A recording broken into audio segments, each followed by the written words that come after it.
Bell Motorsports, and our thoughts are with the family.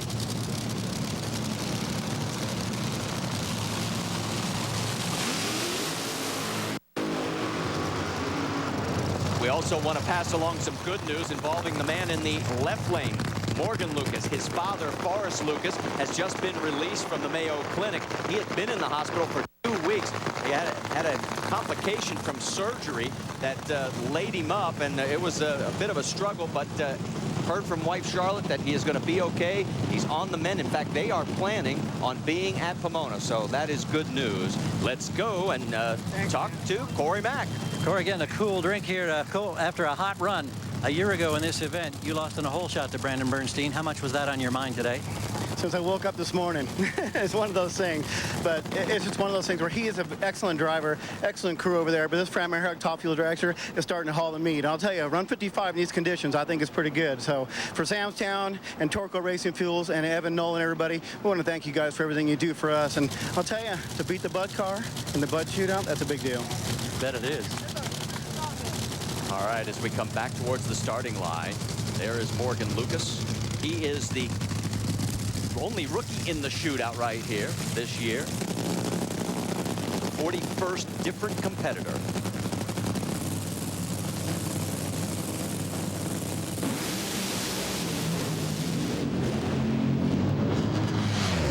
Well, you saw from the Sanyo Lightship, we stayed with the smoking tires, and the win light goes to Scott Coletta, even though he was smoking all the way down the track, because Morgan went red.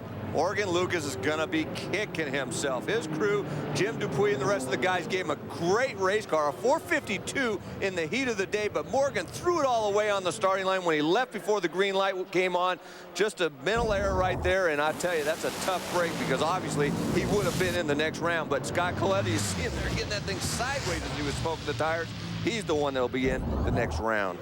And there is Scott finally making it to the far end of the racetrack, and that will bring us down to our final pair. And we've talked a lot about the championship year that Tony Schumacher has had. And there is the man that's going to try and take him out, last year's winner of the $100,000, David Grubnick. In fact, that was his first ever NHRA major event win. He had yet to win a national event. In fact, did that earlier this year. But for Tony Schumacher, the eyes closed, the concentration there, because there is one thing he has never done. He's won at Indy. He's won championships, but he has not won the Budweiser shootout. And Mike Dunn, I want to ask you, how important is that to put a period on that kind of resume? Well, obviously you've won 3 championships, just sewed up your 3rd championship, so you would like to be able to add that, because this has been a dominating race car, and you want to show that domination when it's all said and done, because that's all you're going to remember. How many races you won? You won the championship and you won the shootout all in the same year. That was a bad race car. Let's go back down trackside. The burnout for Tony Schumacher. He selected the left lane.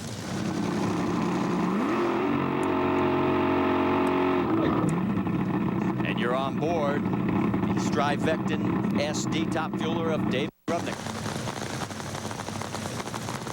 Of course, if you were with us on NHRA Today last week, you know they signed a 3-year deal for Strivectin to be the major sponsor on that machine.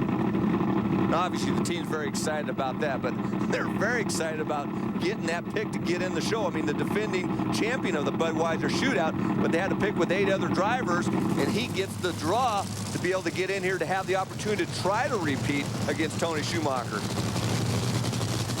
Grubnick holds the distinction of being one of 6 drivers to win the shootout in his rookie start last year.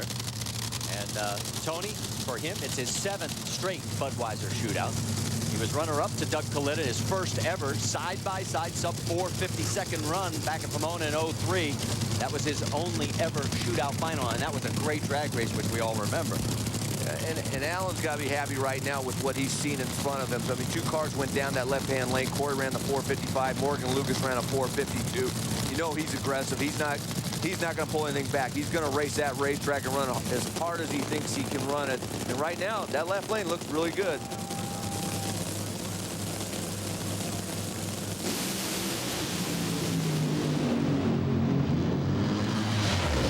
He is one step closer. A 4:52 elapsed time, 325 miles an hour to a very respectable 4:56 for David Grubnick. He just ran into the wrong guy in the first round of racing action. And Tony Schumacher, think about this as they coast on out, as he has the quickest run of this session.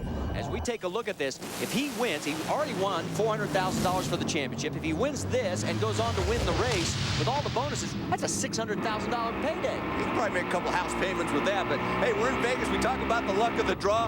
David Grubnick got lucky to get in the show, but unfortunately he drew Tony Schumacher in the first round. And like you said, Marty, that run would have beat in pretty much a lot of the other teams, but unfortunately it just came up short to Tony's great run. It would have beat everybody but Corey McClenathan's run. Take a look at the matchups in the semifinals. It'll be Schumacher and McClenathan with the lane choice over the Coletta clan. So that's the way second round will shake out here at the Budweiser Shootout. Second round will be coming up when we return right here to Las Vegas.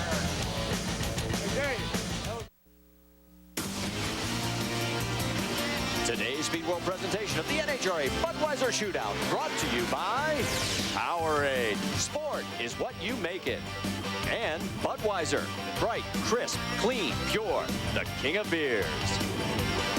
And you're looking down on New York, and Excalibur. And if we go a little bit further, you would see the Luxor Hotel and Casino. Just all part of the action here in Las Vegas. And joining us here in the penalty box, first round elimination, Brandon Bernstein. Good thing you got your hands in your pockets. You can't hit me. That's right. No, thank you guys. Thanks for having me. Yeah, unfortunately, we're out of the Budweiser Shootout, but hey, it's part of it. That's what we're here for. Yeah, but you didn't get beat on any mistake. I mean, you just got beat by a better car. True. Yeah, Corey Mack put a number on us, so that's unfortunate. But hey, we'll see who can win this thing now. Well, he remembered what you did to him last year in this deal. He talked about it at the far end. Probably Let's did. talk a little about the ladder and show you what's going to happen here in the semifinals. We will have Tony Schumacher with the lane choice over Doug Coletta. In the first matchup, we'll have Corey McClenathan with the lane choice over Scott Coletta. And as they come down to the line, Scott has a one Bud Shootout win. That was 1996 over guess who? That guy right there. Corey McClenathan's looking awfully good right now, bringing Wes Cerny on board. Talked about they're trying to get this thing consistent. The car's been running good all year, making good runs. They just haven't got that consistency in eliminations. Yeah, they're looking good this weekend, though. That's a tough car right there. 3 good runs right down the track every time. That's right. Dave, brief? Just talked to Wes Cerny, asked him about the tuning of a top fuel car, something he hasn't done. He says he's inherited a very good car. It's only flawed in one area very early in the course. That's what he's been working on. As far as Scott Coletta's tuner, Jim Oberhofer, goes, Jimmo says his car is having a hard time making power. He's trying one thing right here to see if he can get a little more power. Of course, power equals elapsed time, and that's what getting around wins.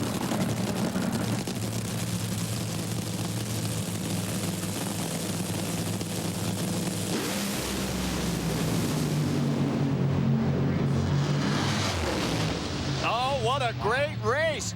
And the win goes to Scott Coletta. Connie likes it. Take a look at the numbers. 4.61 seconds to a 4:64. Wow, they didn't run the big numbers, but boy, it was a good side-by-side race. It looked like Corey may have dropped a cylinder just on the other end, slowed him down just a little bit. Yeah, it was great right off the line. Looks equal, 90 to 95. That's a great reaction time for both of them right there. Just going through there, and yeah, just the speed right there on Scott Coletta got through there, man. Yeah, right side of your screen, right before the finish line. I think right there you saw the cylinder go out. Yeah. But that was a good drag race. All right, as we come back down trackside, you look down from the Sanyo Lightship at this beautiful facility here in Las Vegas as we get ready for Tony Schumacher and Doug Coletta. There is Doug.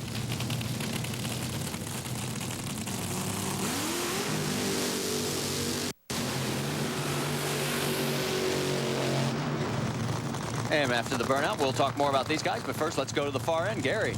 Scott Coletta, we haven't had that many opportunities to talk this year, although there have been a couple of victories along the way earlier in the season. But right now, you're one step away from a $100,000 payday. How good's that feeling? Yeah, man, that feels awesome, for my guys and everybody at Mac Tools and Mac Cart. We're just having fun and going to try and salvage this year. It has been a tough week, I know. The loss of your mom, and maybe this is a way to brighten up spirits a little bit with the team, we hope. I hope so. Thank you. And as they get ready to go back to action, we'll get ready to go back to the starting line. First, we'll talk about tomorrow on ESPN2 and ESPN2 HD. NHRA Today, presented by Lucas Oil, will be at 11:30 a.m. Eastern Time. We'll be bright and early live here at the track. And at 8 Eastern, 5 Pacific, we'll have 3 hours of final eliminations. And don't forget that coming up right after the Budweiser Shootout, 2 hours of qualifying action right here on ESPN2 and ESPN2 HD. There is Doug Kalitta as he gets ready now. He won in 1998 over Eddie Hill in his first year in Top Fuel, and he also won in 03 over that man right there, Tony Schumacher, here in the Budweiser Shootout.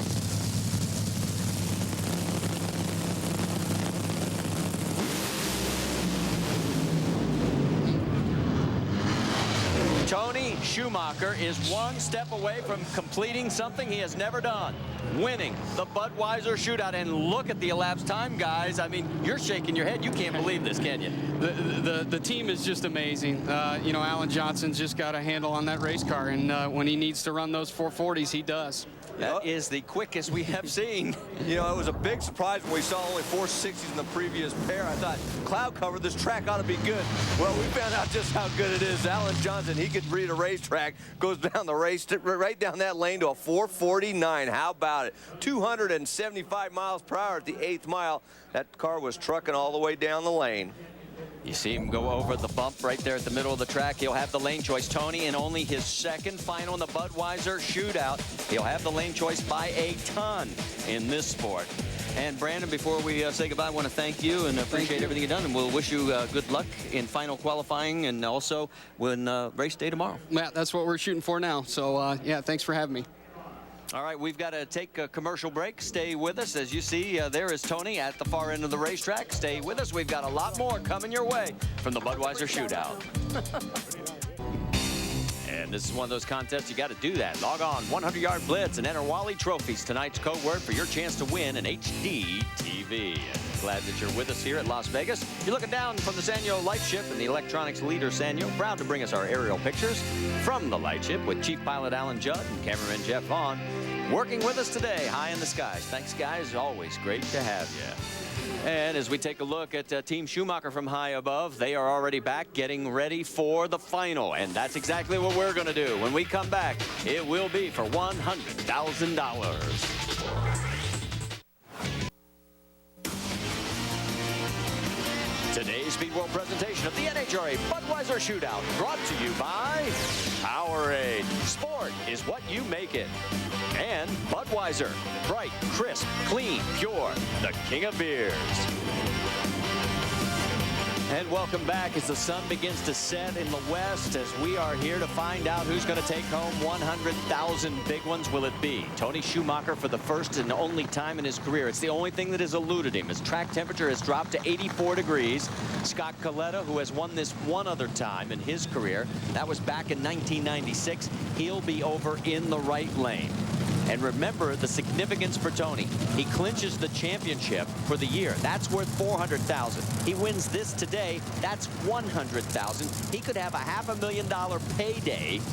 And then if he doubles up tomorrow with the bonuses and everything, it could be $600,000. And the only guy to double it, Joe Amato. You saw it right there. Dave Reed.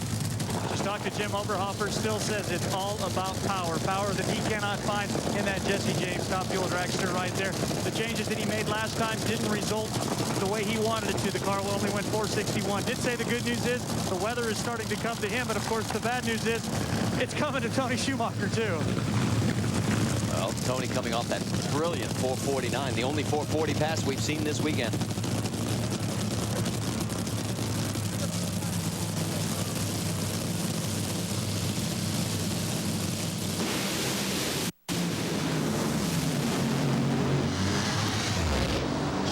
Had to pedal and he still wins. Can you believe it? Hello, $500,000. Margin of victory, 13/10,000ths of a second. I think they're as stunned as we are. When I saw those pipes go dead for that short blip, I thought it was all over, Mike. I'll tell you, it's one of those situations. The sun being down really helped that track being tight. Tony did a great job. You start feeling that thing rattle the tires. He gave it a quick pedal job and was able to save the run. He has now won everything. Take a look. Boy, he just drove around him right at the last second. Because Scott Glenn had 200ths of a second advantage. And then right there where Tony has to backpedal, that gets him even further behind. Scott starts skating around a little bit in the middle. Might have cost him the round right there because that allowed Tony to be able to just have enough to get by for the win. Great race.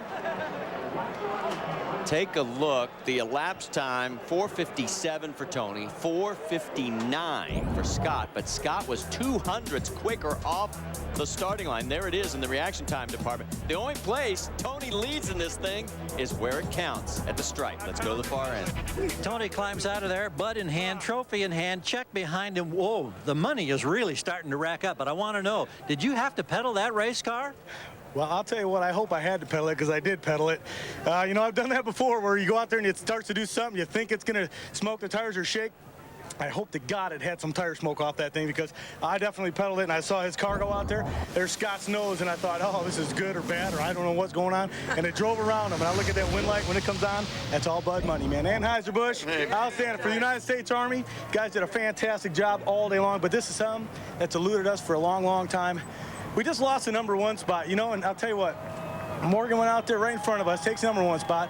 We had the chance right there to do something no one's ever done before, and that's win 11 #1 spots. But it would have taken it away from Blaine Johnson and Gary Beck. And I'll tell you what, some of those guys probably just deserve it, man. It's the way it's supposed to be. There's your new shootout man. For the first time, he adds that one to his mantle. Let's check in with Dave Reeve.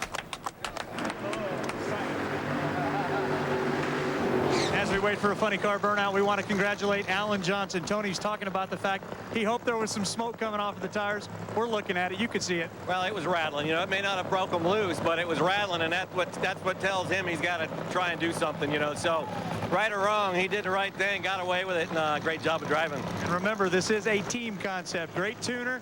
Tony Schumacher, pretty good driver, too.